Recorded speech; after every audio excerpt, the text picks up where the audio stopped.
여러분 반갑습니다. 여러분의 멘탈 전도사 천만세입니다. 이번 시간에는 천만 뉴스 한번 해볼까요? 일일 영상인데 그동안 제가 좀 바빴네요. 좀 일도 바쁘고 좀 게으른 탓도 있고 그렇습니다. 그러다 보니까 매일 올리지 못해가지고 송구스럽게 생각합니다. 요즘 하이닉스 관련된 이야기들이 좀 있어요. 하이닉스하고 반도체 그리고 여러 가지 이야기들 한번 믹스해가지고 한번 전달토록 해보겠습니다. 참고하시기 바래요. 요즘 코스피가 이제 활발 타오르고 있습니다. 활발 타오르고 있는데 지수가 이제 3,000선을 뚫고 올라가서 3,200선을 터치하게 됐습니다. 국내 금융투자업계는 코스피 지수가 4,000, 더 높게는 한 5,000까지 갈 것이다. 그런 희망찬 전망을 내놓기도 했어요. 이런 상황에서 코스피를 주도하는 대장주가 눈에 띕니다. 바로 시가총액 2등이죠. 반도체 대장주 하이닉스입니다. 하이닉스인데 이 시총 1위 삼성전자의 상승세가 지지부진했지만 하이닉스는 가파르게 올라가지고 역사적인 신고가를 찍기도 했어요. 그래서 삼성전자에 이어서 국내 증시에서 시총 200조를 넘는 사례로 등극하기도 됐다. 그런 이야기가 있습니다. 하지만 이런 분위기에 찬물을 막 끼얹었는데 그 HBL 시장 경쟁이 치열해지다 보니 하이닉스가 갖고 있던 주도권을 빼앗길 수 있다. 그런 우려감이 나오는 거죠.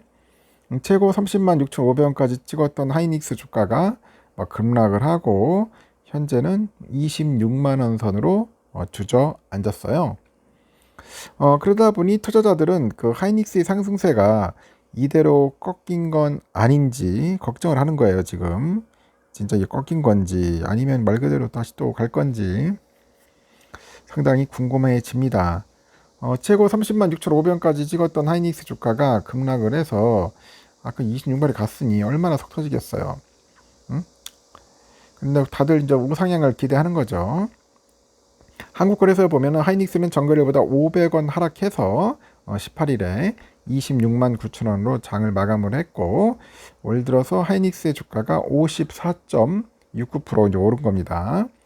하이닉스 시가총액이 처음으로 200조 원을 돌파한 것은 지난 6월 24일인데 2021년 1월 처음으로 100조 원을 돌파한 이후로 약 4년 6개월 만에 2배가 된 거죠.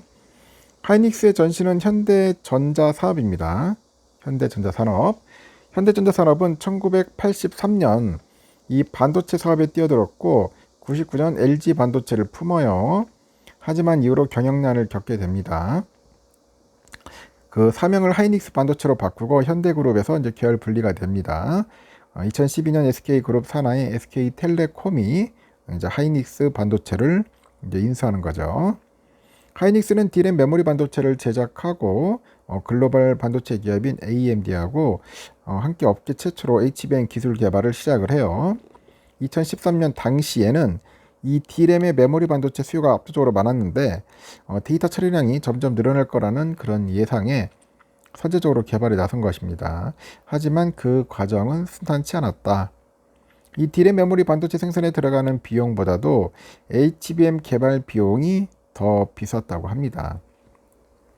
2015년 세계 최초로 HBM 양산에 들어갔지만 그때까지만 하더라도 고객사들의 수요가 적었다는 거죠.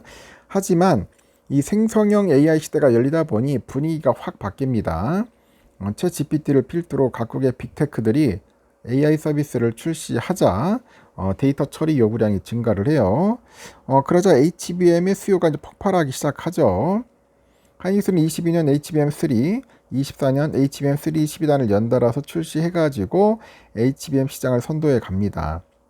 특히 글로벌 빅테크 기업인 엔비디아의 그 블랙일 GPU 5세대 HBM인데 HBM3 12단을 독점 공급을 하고 글로벌 AI 반도체 이 시장에서 선두주자로 자리 잡는 거죠.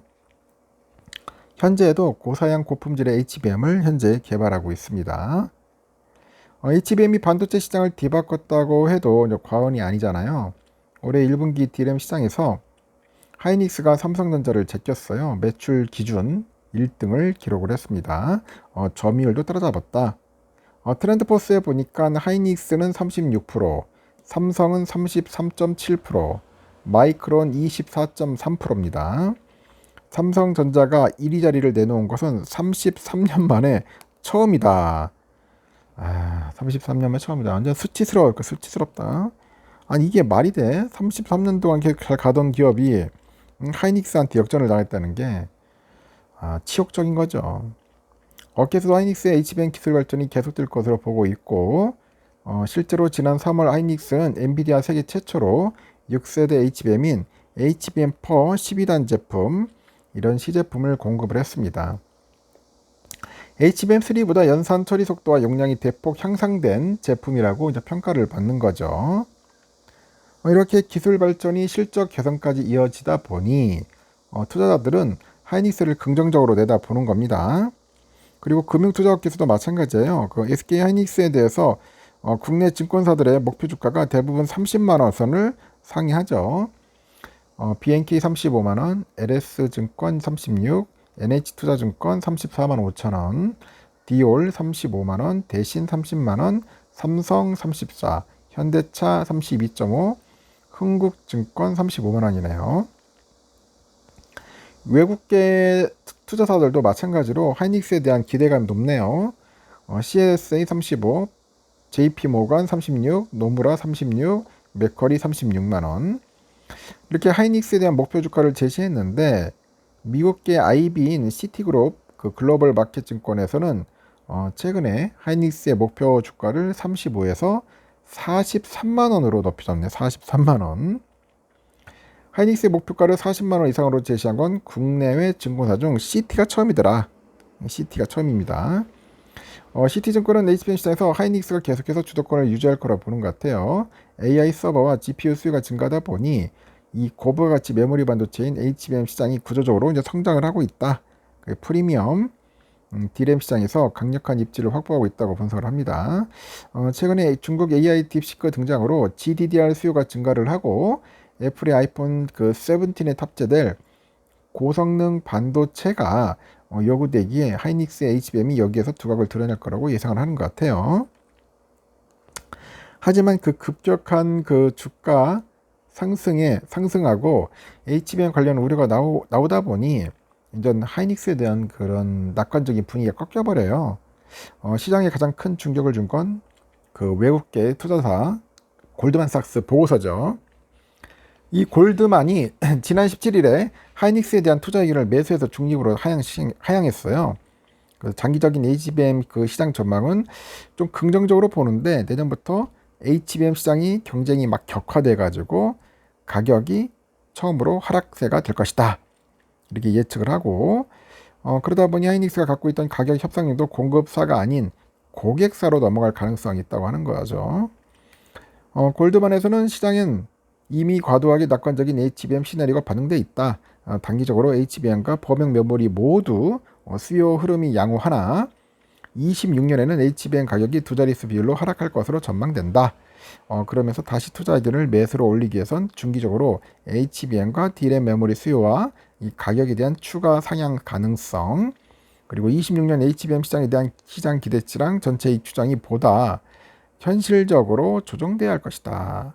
이 같은 분석이 하이닉스 주가가 하루 만에 8.9%나 하락을 했다는 거죠. 국내 증권사에도 하이닉스에 대한 보수적인 의견이 나왔는데 미래에서 또 하이닉스에 대해서 투자 의견을 매수해서 중립으로 하향 조정하고 최근에 경쟁사의 HBM3 12단 고객사 납품 지연에 따라서 반도체 업종 상승 모멘텀을 독식하면서 적정 주가에 예상보다 너무 빠르게 안치겠다는 판단 때문이라고 합니다. 그러다 보니까 주가가 상당히 유동쳤다는 거예요. 근데 여러분들 한번 보세요. 이 주가가 계속 갈 것인지 알 것인지 다양한 이야기들이 있어요. 하지만 지금은 그런 것 같아요. 그동안 HBM3로 잘 빨아먹었다. 진짜 단물을 쪽쪽 빨아먹었는데 앞으로는 경쟁이 좀 심화될 것 같고 지금은 하이닉스가 배짱 튕기면서 가격 협상력을 주도했지만 앞으로는 그럴 가능성이 줄어든다. 그렇게 보기 때문에 주가가 좀 많이 빠진 것 같습니다. 계속 오르지는 않을 것 같아요. 저도 봤을 때는 한 30만 원 언저리에서 왔다 갔다 하면서 좀 조정을 받지 않을까 하는 생각을 해봅니다. 그동안 삼성이 따라 올라가야겠죠. 삼성전자의 또 한번 대약진을 한번 기약하면서 여기까지 하겠습니다. 하여튼 편안한 하루 보내십시오. 또 다음 시간에 뵙도록 하겠습니다.